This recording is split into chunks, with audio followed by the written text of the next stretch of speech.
The Liv Golf Invitational Series, also known as the controversial Saudi-sponsored Liv Golf Series, has dominated the conversation in the golfing community. Nearly every day, reports about players accepting sizable financial offers to join were made public, along with revelations that non-disclosure agreements had been signed. And from day one, the Liv Tour has been a threat to the PGA. It all started as a treat, but now many of the world's top golfers have already joined the Liv Tour. Now the PGA Tour has had enough and has just announced the plans to counter this coup. This is an interesting development, but what is the PGA Tour doing to counter this? Stay tuned to find out all the details, with a better understanding of the series' nature and its participants.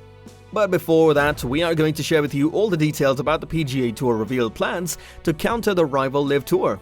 Let's get you up to date on what the Liv Tour is and why it poses such a great threat to the PGA Tour.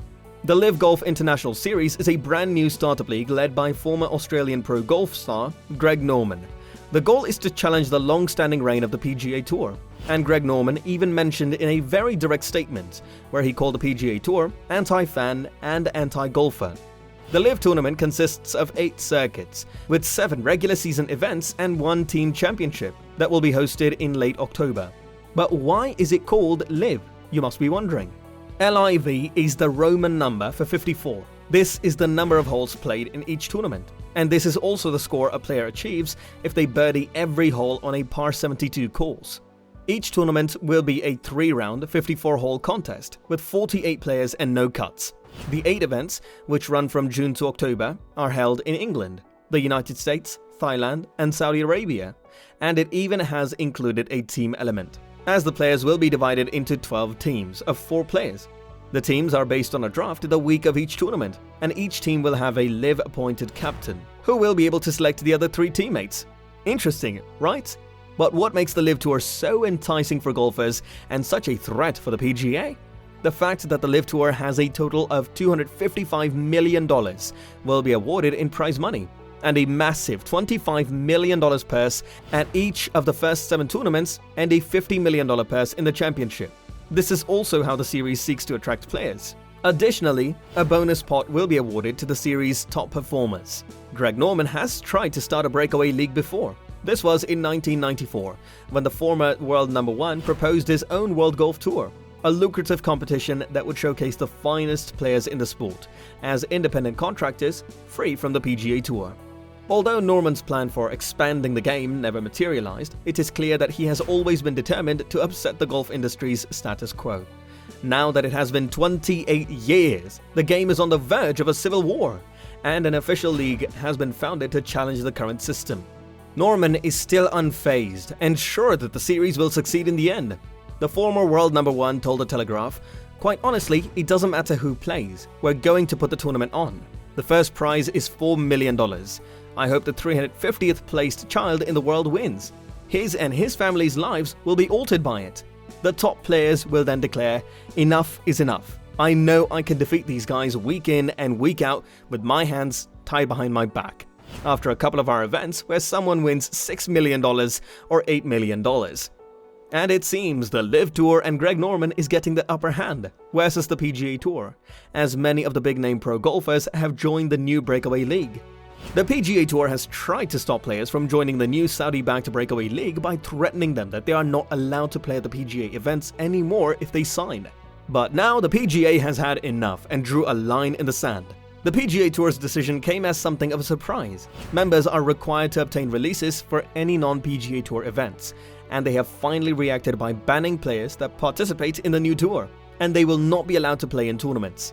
A couple of big-name players responded by resigning from the PGA Tour themselves, then facing the potential discipline.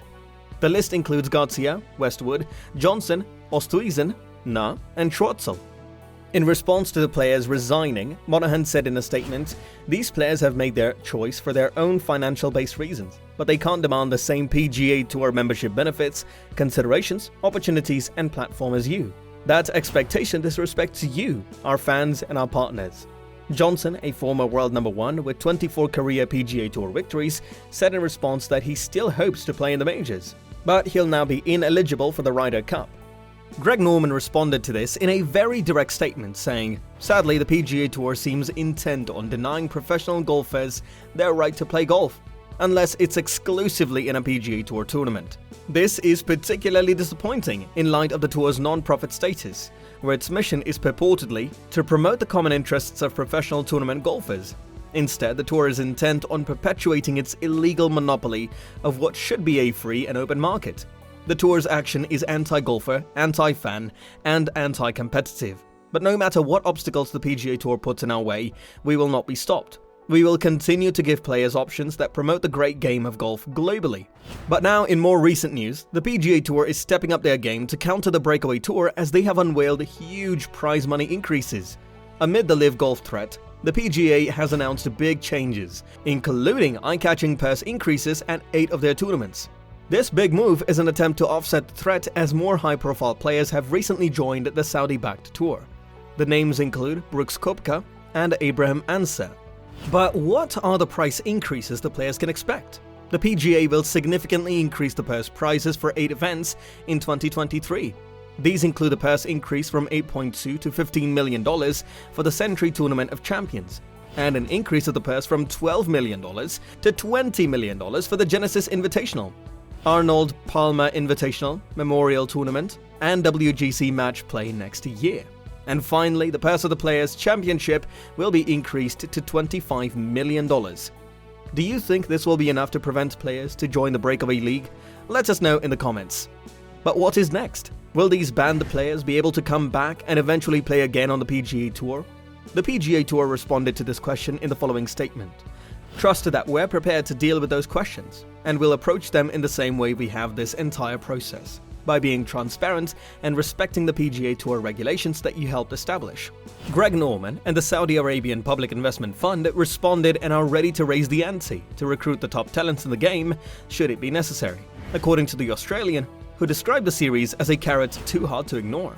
Norman has disclosed that he has $2 billion in additional investment and aims to expand the Liv Golf Invitational Series into a full-fledged Super League by 2024 with 14 tournaments. This is one of the greatest sovereign wealth funds in the world. The Public Investment Fund of Saudi Arabia, which is the backer of the Liv Golf investments, it is estimated to be valued at more than $620 billion, assets included. So one can say they sure have deep pockets if the fight continues. The PGA Tour and Liv Golf Investments disagree about whether it is acceptable for the PGA Tour to refuse releases following its regulations or not, because players are independent contractors with the freedom to play anywhere they choose. There can only be one winner, even though both parties firmly think they are correct and appear to have a solid legal foundation. What do you think? Should golfers be free agents? That's a wrap for this video. Do you think it's the right decision of the PGA to ban players that join the Liv Tour? And what about their plans to increase their prize money now as well? Let us know in the comments below. Make sure to give this video a thumbs up and subscribe to our channel for more videos like this. See you in the next one.